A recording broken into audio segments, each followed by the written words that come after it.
सरकारें खेलती हैं ओबीसी से एससी बनाने का बड़ा खेल। ओबीसी श्रेणी की 18 जातियों को अनुसूचित जाति के दायरे में लाने की कवायद एक बार फिर फेल हो गई है। योगी आदित्यनाथ सरकार की ओर से वर्ष 2019 में अखिलेश यादव सरकार की ओर से ओबीसी की 17 जातियों को एसटी में शामिल करने की अधिसूचना जारी की गई थी। वर्ष 2005 में उनके पिता मुलायम सिंह यादव ने भी इसी प्रकार की एक कोशिश की थी। हाईकोर्ट ने जब रोक लगाई तो आदेश वापस ले लिया गया और तत्कालीन मनमोहन सरकार को इन जातियों को ओबीसी से हटाकर एससी श्रेणी में रखे जाने की सिफारिश पत्र भेज दिया गया।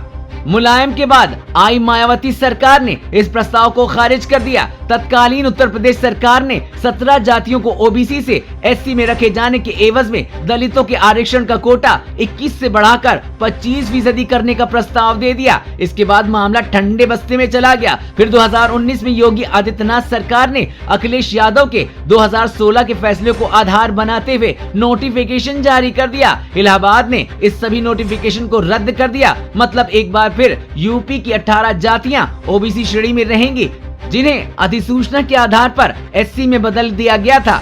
अखिलेश सरकार में किया गया था अधिनियम में संशोधन।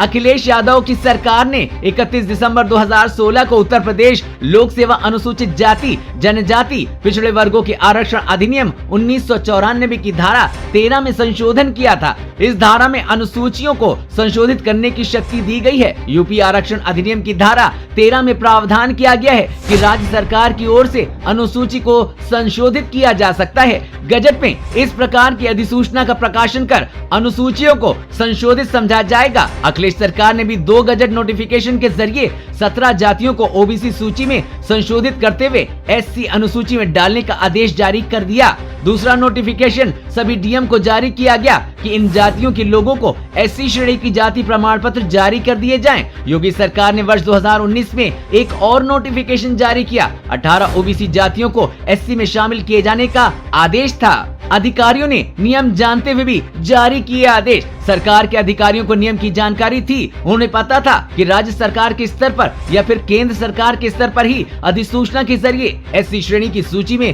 संशोधन नहीं किया जा सकता। इसके बाद भी वर्ष 2005, फिर 2016 और तीसरी बार 2019 में सरकार की ओर से अधिसूचना जारी की गई। मछुआर, कहार, कश्यप, केवट, मल्लाह, निषाद, कुम्हार, प्रजापति, धीवर, बिंद, भर, राजभर, धीमान, बाथम, तुरहा, गोदिया, मांझी और मछुआ जाति के लोगों को पिछले 17 सालों में ओबीसी और एससी के बीच झूला झुलाया जा रहा है। इस पूरी कवायद के पीछे सबसे बड़ा कारण वोट बैंक की राजनीति है। इस वोट के फेर को अपना बनाने के फेर में चुनाव से पहले इस प्रकार की राजनीति गरमाती रही है। यूपी सरकार के महाधिवक्ता ने इलाहाबाद हाईकोर्ट में दिए गए सरकार के हलफनामे में माना है कि सरकार के पास 18 जातियों को ओबीसी से एससी सूची में डालने संबंधी अधिसूचना को बरकरार रखने का संवैधानिक अधिकार नहीं है।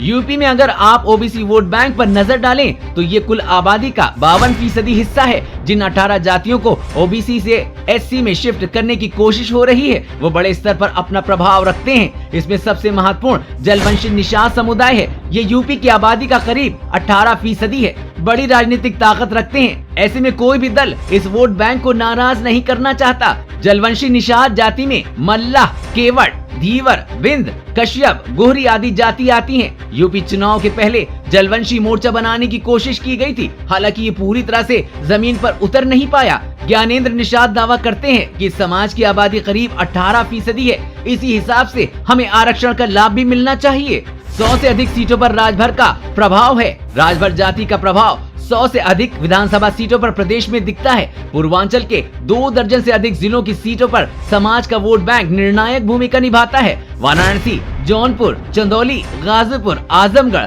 देवरिया, बलिया, मऊ आदि जिलों की सीटों पर राजभर वोट बैंक 18 से 20% तक है। यही कारण रहा है कि यूपी चुनाव के दौरान पीएम नरेंद्र मोदी और सीएम योगी आदित्यनाथ कि इस क्षेत्र में आने के बाद भी भाजपा का प्रदर्शन उस स्तर का नहीं रहा। ओम प्रकाश राजभर तब सपा के साथ थे और इसका फायदा अखिलेश को मिला है।